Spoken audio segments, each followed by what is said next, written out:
Hello semua, selamat datang ke Do It Yourself Inspiration Kids Club. Hari ni ada lagi satu video Playmobil untuk awak. Saya nak tunjuk macam mana kita boleh buat meja garden untuk figura Playmobil awak sendiri.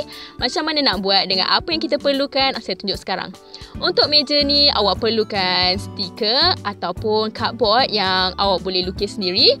Saya akan gunakan stiker ni. Apa yang bagus, saya tak payah nak letak gam dah. Kalau tidak, awak kena letak gam sikit. Kat sini saya ada iron on beads saiz XXL. Boleh juga guna saiz kecil. Tangan tape untuk hiaskan beads tu nanti. Gunting. Oh, Hana pun ada kat sini juga. Sekarang dah boleh mula.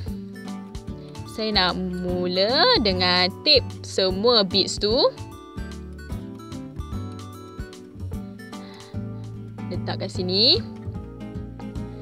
Letak 2 beads sebelah-sebelah kat sini. Lepas tu gulung dia dalam tape ni.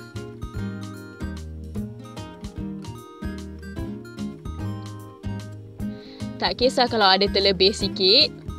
Guling je lagi. Nampak sangat hebat.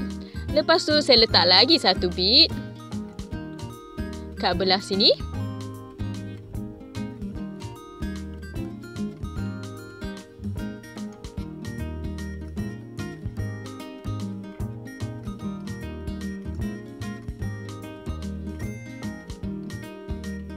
Dah. Sekarang kaki meja saya dah siap. Okey, macam ni. Saya nak guna bola ni jadi atas meja. Saya lekat kat belah atas. Kalau awak lukis sendiri dari cardboard, awak kena letak gam sikit kat sini. Macam ni lah rupa meja garden untuk keluarga Playmobil awak. Saya harap awak suka semuanya. Saya nak buat lagi satu dengan tembikai ni pula. Saya nak ambil 2 beads yang warna hijau. Saya tak nak buat tinggi sangat. Lebih kepada meja lepeh. Lekat 1, lekat 2. Dah siap meja kita. Hebat kan? Senang je nak buat, cepat juga. Saya harap awak suka semuanya. Harap awak seronok juga.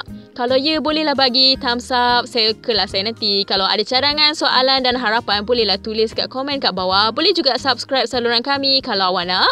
Kalau tak nak terlepas video dari kami, bolehlah tekan butang notification. Kita jumpa lagi lain kali.